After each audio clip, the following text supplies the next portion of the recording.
Friends, आपका बहुत बहुत स्वागत करती हूँ आपके अपने channel legal help in Hindi में। दोस्तों, आज के इस वीडियो में हम जानेंगे समन और वारंट के डिफरेंस के बारे में। समन और वारंट दोनों ही कोर्ट से जारी किए जाते हैं, लेकिन इनके अंतर्गत बहुत सारे डिफरेंसेस होते हैं। सब कुछ जानेंगे डिटेल में, तो वीडियो को बीच में स्किप बिल्कुल भी मत कीजिएगा। और अगर चैनल को सब्सक्राइब नहीं किया है तो वो भी कर लीजिए। साथ में ऑल नोटिफिकेशन बटन को ऑन रखिए ताकि जब भी मैं कोई नई वीडियो अपलोड करूं आप उससे अपडेट होते रहें। तो दोस्तों, जैसे कि मैंने आपको बताया कि आज हम समन और वारंट के बारे में जानेंगे। तो सबसे पहले थोड़ा थोड़ा समझ लेते हैं कि समन और वारंट आखिर होते क्या हैं। तो सबसे पहले जानते हैं समन के बारे में।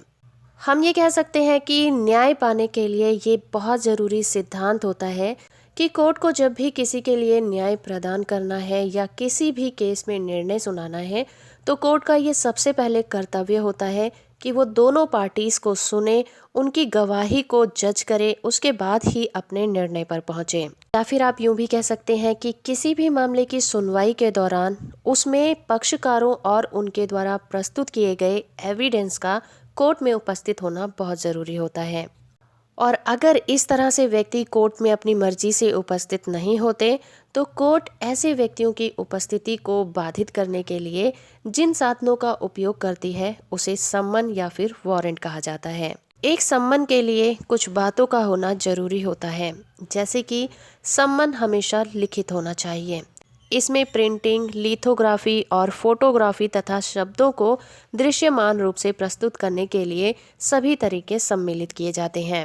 सम्मन की हमेशा 2 कॉपियां तैयार की जाती हैं, क्योंकि इसकी एक कॉपी उस व्यक्ति को दी जाती है जिसको सम्मन किया जाता है।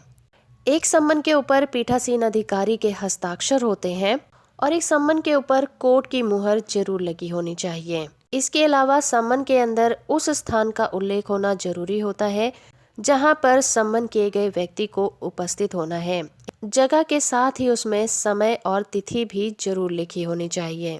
और सबसे जरूरी बात, सम्मन में उस अपराध का भी उल्लेख किया जाना चाहिए जिसके लिए अभियुक्त को सम्मन किया गया है। तो ये तो बात की हमने सम्मन के बारे में। चलिए अब जानते हैं वारंट क्या होता है। सीआरपीसी के अंतर्गत कोर्ट के द्वारा जारी किया गया गिरफ्तारी का हर एक वारंट लिखित रूप में ऐसे कोर्ट के पीठासीन अधिकारी के द्वारा हस्तांतरित होगा और उस पर कोर्ट की मुद्रा भी लगी होगी। और इस तरह का हर एक वारंट तब तक लागू रहेगा जब तक कि उसे जारी करने वाले कोर्ट द्वारा रद्द न कर दिया जाए या फिर जब तक वो निष्पादित नहीं कर दिया जाता।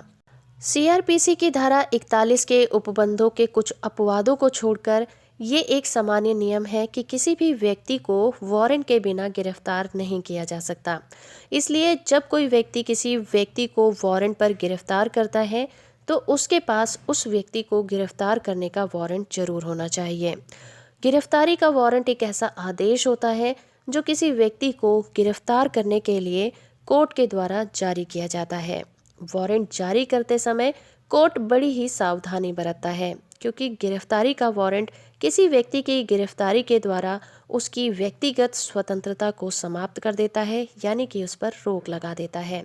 तो दोस्तों, ये थी जानकारी वारंट के बारे में।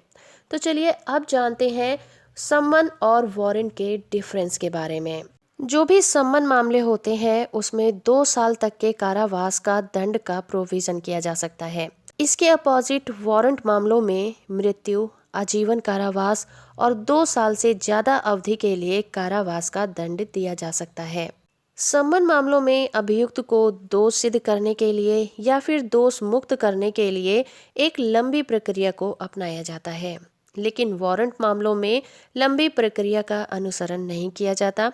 किसी भी अभियुक्त के खिलाफ पहली नजर में कोई मामला बनता है या नहीं, इसके लिए विटनेस को बुलाया जाना जरूरी होता है।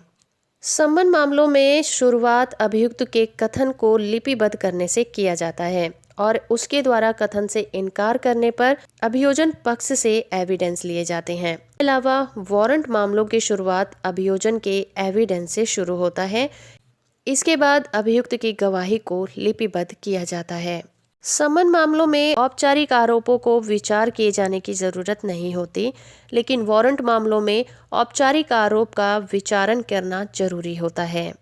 समन मामलों में अभियुक्त को अभियोजन पक्ष के गवाहों से क्रॉस एग्जामिन करने का एक ही मौका दिया जाता है, लेकिन वारंट मामलों में अभियोजन पक्ष के एविडेंस से क्रॉस एग्जामिन करने के दो अवसर दिए जाते हैं, एक आरोप से पहले और दूसरा आरोप के बाद।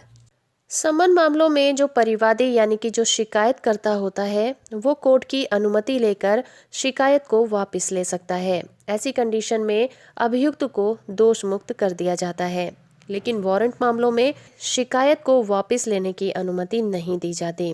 किन्हीं विशेष मामलों में जो राज्य से संबंधित हों, वापसी केवल विधि परामर्श दाता के द्वारा ही हो सकती है। समन मामला एक बार समाप्त हो जाने पर पुनर्जीवित नहीं किया जा सकता, यानी कि दोबारा से नहीं उठाया जा सकता, लेकिन वारंट मामलों में अभियुक्त को एक बार छोड़ दिए जाने पर ऐसे मामलों को दोबारा से उठाया जा सकता है। समन मामलों में अभियुक्त को ऐसे किसी भी अपराध के लिए एग्जामिन नहीं किया जा सकता जिसका कि शिकायत में उल्लेख नहीं किया गया है, लेकिन वारंट मामलों में ऐसी अवस्था में एक अलग आरोप विचारणीय हो जाता है और उनके बारे में अभियुक्त से पूछताछ की जा सकती है। तो दोस्तों, ये थी जानकारी समन और वारंट के बारे में, उनके डिफरेंस के बारे में। आई होप कि ये वीडियो आपको पसंद आया होगा। अगर आपको वीडियो अच्छा लगा है तो आप इसे लाइक और शेयर जरूर करिए। चैनल को सब्सक्राइब कर लीजिए, साथ में ऑल नोटिफिकेशन बटन को ऑन रखिए ताकि जब भी मैं कोई नई वीडियो अपलोड करूँ आप उससे अपडेट होते रहें।